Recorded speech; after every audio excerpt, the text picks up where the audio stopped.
कि तुलसी का क्या करें। तो आपके पास सूखी तुलसी है, उसको इकट्ठी करके रखें। आसपास के घरों में भी सूखी तुलसी हो, सबको इकट्ठी कर लें। छत के ऊपर ईंटें रख करके चूल्हा जगा लें। आप कहेंगे नीचे क्यों नहीं, नीचे धुआं हो जाएगा। तो आपके घर अलग ढंग के हैं, अब वो कच्चे जमाने खत्म हो गए हैं। तो छत के ऊपर चढ़ के ईंटों से उसका चूल्हा बनाएं और सारी लकड़ी को जला जला करके उसके ऊपर सुंदर बढ़िया खीर बनाएं। कोई भी मिष्ठान ठाकुर जी के लिए बनाए उस लकड़ी को जला करके। तो ठाकुर जी विशेष प्रेम से आरोगते हैं। तुलसी लकड़ियों को जला करके जो रसोई तैयार होती है, भोजन, उस भोजन में भगवान को विशेष आनंद आता है।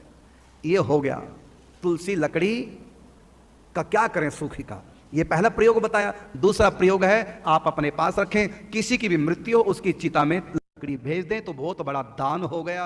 उसके न जाने कितने कर्म कटेंगे पाप उस लकड़ी से, बड़ी महिमा है। इसलिए आप लकड़ी का दान कर दें अग्नि संस्कार के समय चिता में। तीसरा प्रयोग लकड़ी का, लकड़ी को लेकर के उसमें तोड़ के लंबी लंबी सी बनाकर और उसमें रुई लपेट दो, लंबी बत्ती बन जाती है। उसमें देसी घी में डुबोकर आगे अग्नि प्रज्वलित करके उससे भगवान की आरती करो, भगवान विशेष प्रसन्न होते हैं। तुलसी लकड़ी से आरती। और तीसरा है जब किसी का अग्नि संस्कार हो रहा हो, अधिक लकड़ी ना हो, तो तुलसी की लकड़ी को जला करके तुलसी की लकड़ी से चिता में अग्नि लगाएं, ये अलग प्रयोग। और एक तीसरा, जब भी देवताओं के निमित्त, ठाकुर जी के निमित्त कोई हवन यज्ञ करो तो उस यज्ञ में भी लकड़ी समिधा की तरह प्रयोग हो सकती है, ये शास्त्र द्वारा प्रमाणित है। और इसका एक और प्रयोग है, लकड़ी अपने पास रखो, जब कभी तुलसी दल ना मिले, मुरझा गई तुलसी, उदास हो गई, अधिक सर्दी से तुलसी उपलब्ध नहीं है, बिना तुलसी दल के भगवान को भोग नहीं लगता, ऐसी स्थिति में लकड़ी स्पर्श करा दो। और जो भी आप ठाकुर जी को अर्पण करें वस्तु, तुलसी दल के साथ अर्पण करें, भगवान को विशेष अच्छा लगेगा। तो आप यदि तुलसी दल ना हो तो लकड़ी को स्पर्श कराकर भगवान को धारण करा दें। कोई भी, चाहे मुकुट हो, अपने पास तुलसी रखें। लकड़ी हमेशा, ठाकुर जी को हर रोज श्रृंगार में मुकुट पहनाना, एक बार तुलसी के पास टच करा दो। फिर गले में हार पहनाओ, तुलसी लकड़ी को टच करा के हार पहनाओ।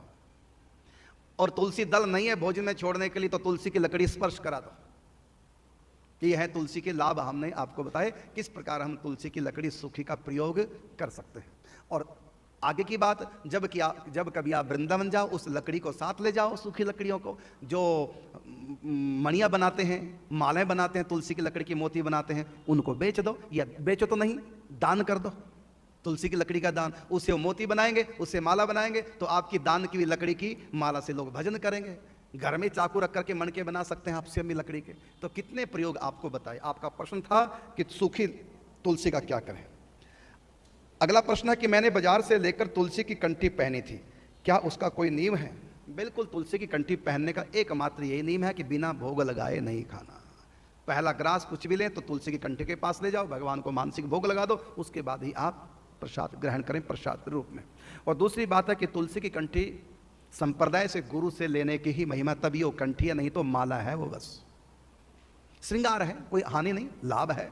तुलसी कंठी का आप श्रृंगार कर रहे हैं तो उसका लाभ ही होगा, कोई हानि नहीं, भगवान के विशेष प्रीति भाजन बनेंगे। लेकिन गुरु प्रदत्त जो कंठी है, जो संप्रदाय की कंठी मंत्र से अभिमंत्रित करके मिलती है, उसकी विशेष महिमा कही जाती है।